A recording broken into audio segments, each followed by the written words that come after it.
So we're starting off front page review with The Nation, as usual.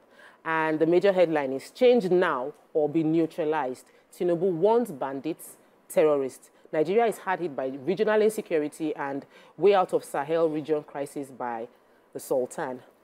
12 discos earned 162 billion naira in July. Ex-Taraba Governor Ishaku gets bail. Minister predicts downward slide in electricity pricing. Yay! Federal government disburses 150,000 naira grants to small business owners. Shetima Tinubu to fix infrastructure gaps. Erosion menace in Southeast. And in other news, new CBN Forex plan to reduce naira speculation. Public to access real-time data. 20 more bodies recovered from Niger boat accident site. Really sad story. Court bars VIO from stopping and impounding vehicles. Good news. And Makinde, I will have a say in who succeeds me. So, what story are we starting with? Okay, so this is good. Okay, so the Central Bank of Nigeria, CBN has approved a new forex plan that will allow it collaborate with Financial Markets Dealers Association of Nigeria to reduce speculative activities in the market, because we know that this has been a problem. Today you wake up to you can't plan with the forex. So a circular released yesterday and approved by the Director, Financial Markets Department, Omola Duke, said the electronic foreign exchange matching system for foreign exchange transactions in Nigeria foreign exchange market will take effect from December 1st, 2024. But a 2-week test run, will be done in the month of November for them to see how that goes. According to her, the new policy provides that authorized dealers would subsequently conduct all foreign exchange transactions in the interbank FX market on the electronic foreign exchange matching system approved by the CBN, where the transactions will be reflected immediately. And so everybody can have access to this. This will be public and be published real time. It will be a real-time data, prices and buy and sell. Fantastic. Yes, data will be published, so people can just know what's going on. Okay, yes. So I have the story of the bodies that were recovered from the Niger boat accident site. They say 20 more bodies were recovered yesterday from the river in Mokwa local government area of Niger State, where a boat carrying 200 people capsized. They say this brings the number of bodies recovered to 36 and 114 feared dead. They said the boat was returning to Bajibo from Mundi after the annual Maulud celebration when disaster struck. I think there was heavy downpour and then made the boat to capsize. They said exactly 150 persons were rescued when the boat capsized. It merely happened. They said the president has directed the National Inland Waterways Authority to probe the accident. Also, the president also commiserated with the families of the victims and prayed for the repose of the souls of the dead. May their soul rest in peace.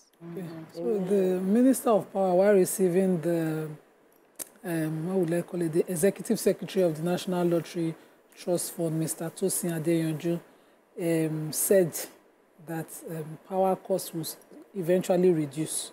Said it's still going to reduce, and with improving generation and distribution, this we will see with time.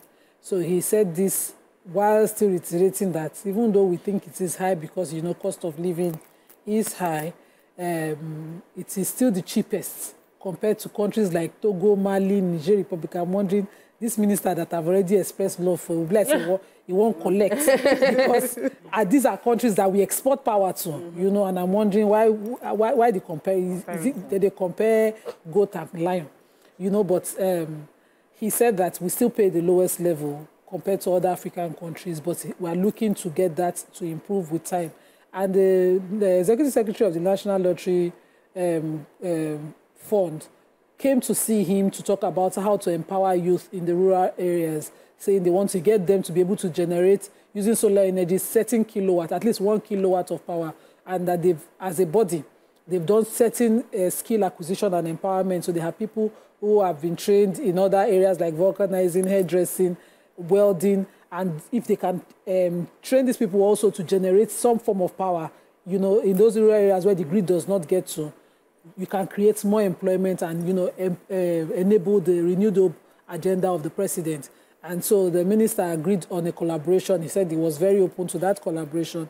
He talked about how they are also looking at renewable energy in areas where the grid does not extend to, so which is why they'll be willing to do that collaboration and train more Nigerian youths on that using the trust fund of the lottery.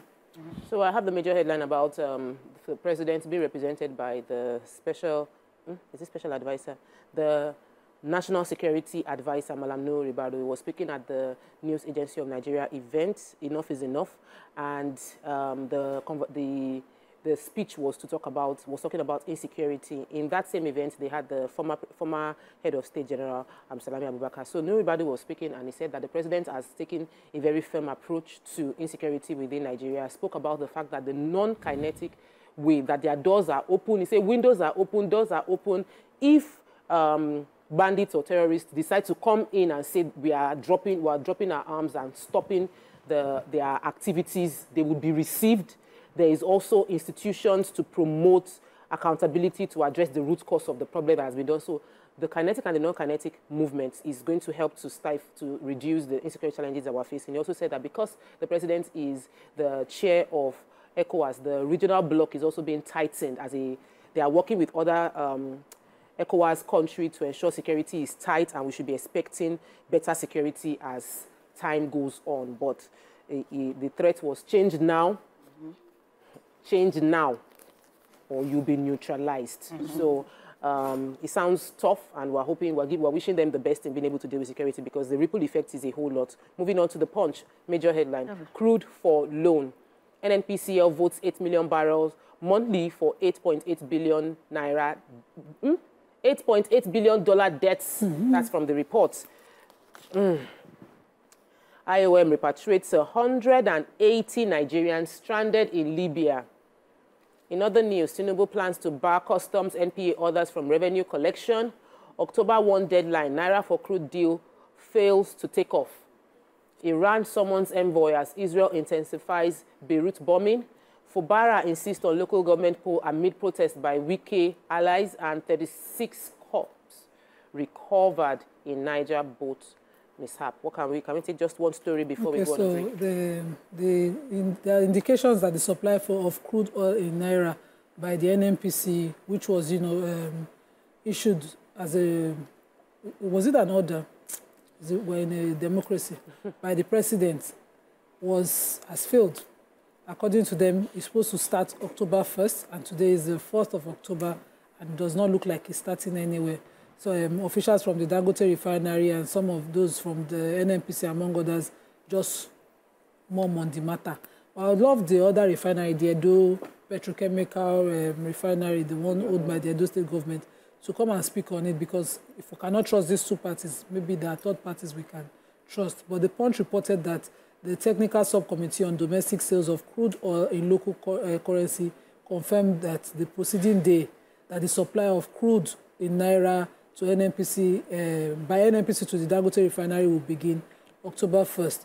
That was issued in September, but we have October now. We cannot see any of that. And the chairman of the committee, who doubles as chairman of the Federal Inland Revenue Service, responded in affirmative that this was the order.